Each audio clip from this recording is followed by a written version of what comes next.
आपने कई गौशाला देखी होगी, लेकिन बीकानेर में एक ऐसी गौशाला है जो बीकानेर जिले की सबसे बड़ी गौशाला है। हम बात कर रहे हैं बीकानेर के भीनासर स्थित मुरली मनोहर गौशाला की। यहाँ एक दो हज़ार नहीं बल्कि 4,500 से अधिक गोवंश रहती है। इन गोवंश के लिए अलग से कमरे भी बने हुए हैं। साथ ही गोवंश के लिए अत्याधुनिक सुविधाएं भी व्यवस्था की गई है। इस गोवंश को देखने और गोवंश की सेवा करने के लिए भी लोग रोजाना आते हैं। समाज सेवी और गौशाला से जुड़े सत्यनारायण राठी ने बताया कि यह गौशाला 1914 में बनी और सेठ बंसीलाल जी राठी ने 5,300 बीघा जमीन गोचर के रूप में उस समय महाराजा गंगा सिंह जी को रेवेन्यू के रूप में जमा करवाकर गौशाला के रूप में रजिस्ट्री करवा दी।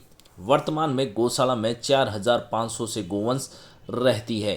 यह राजस्थान की तीसरी सबसे बड़ी गौशाला है। यहाँ गायों को सुबह शाम को सूखा और हरा चारा डाला जाता है।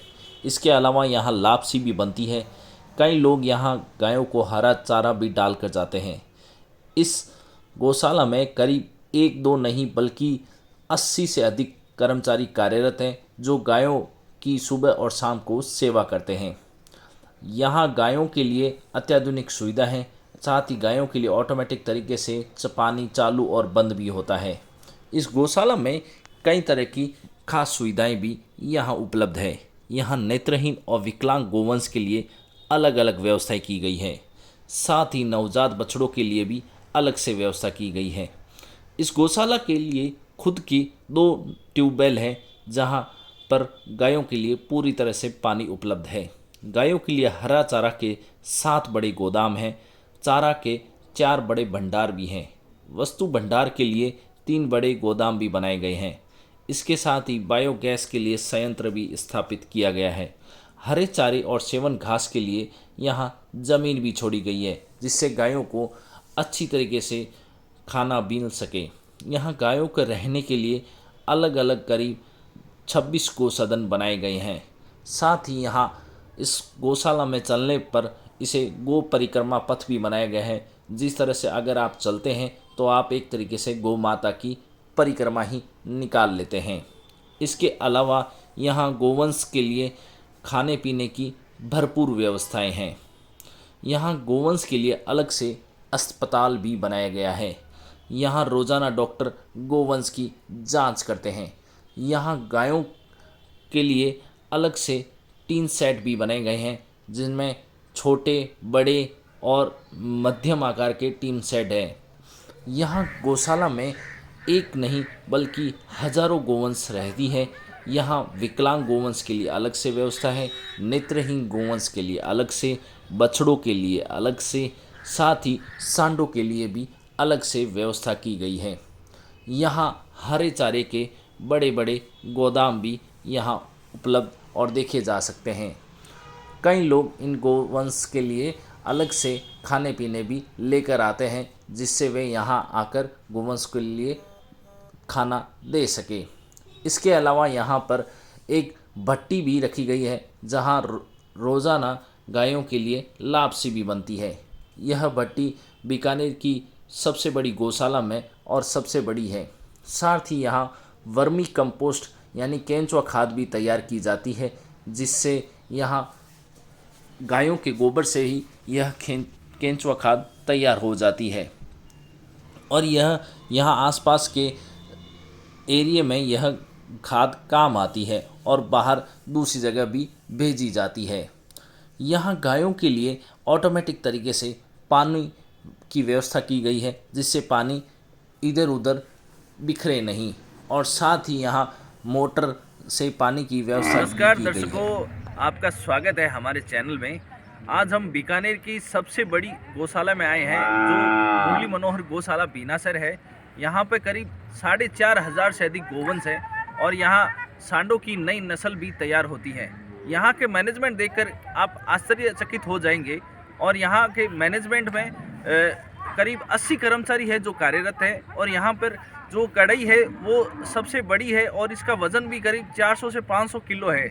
यहाँ पर रोज़ाना लापसी बनाई जाती है जो गायों को खिलाई जाती है।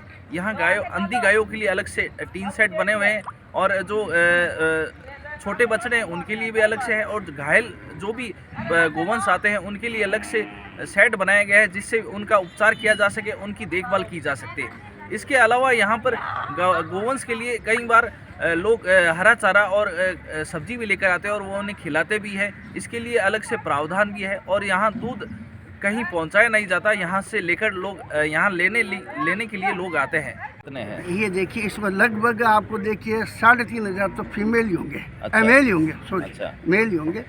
फीमेल तो बहुत कम होते हैं। बूढ़ी गायें हैं, ये सब है।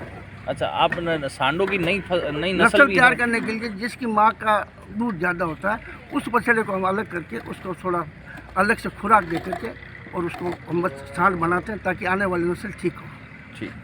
जी सर। गौशाला के अंदर में एक्सीडेंटल टेस्ट 24 घंटे सर्विस चालू रहती है। कभी भी आ जाए उसको लेकर के उसको हमारे एक चिकित्सालय विभाग बना हुआ, उसमें रख देते हैं। उसके चारों तरफ हमने जाली लगा रखी है ताकि कौवा अंदर जा करके गाँव को तकलीफ नहीं दे। और उसका फिर ज़्यादा तकलीफ होती है तो वेटनरी में भेज करके इलाज करा लेते हैं। प्राथमिक इलाज यहाँ होता रहता है इसका। यहाँ सर पानी की किस तरह से पानी के सुविधा? 2 ट्यूबवेल है और ओवरहेड टैंक है, उससे अच्छा। हमारी सप्लाई होती है। जैसे कई बार पानी वेस्ट होता है, पानी निकलता रहता है। नहीं, पानी- उसके लिए हमने सारी पानी की जो खेलियाँ है ना, उसमें बोल लगा रखी है। अच्छा, तो बोल जितना पानी लेता है उतना आपको ले लेती है। ठीक। वही सिस्टम है।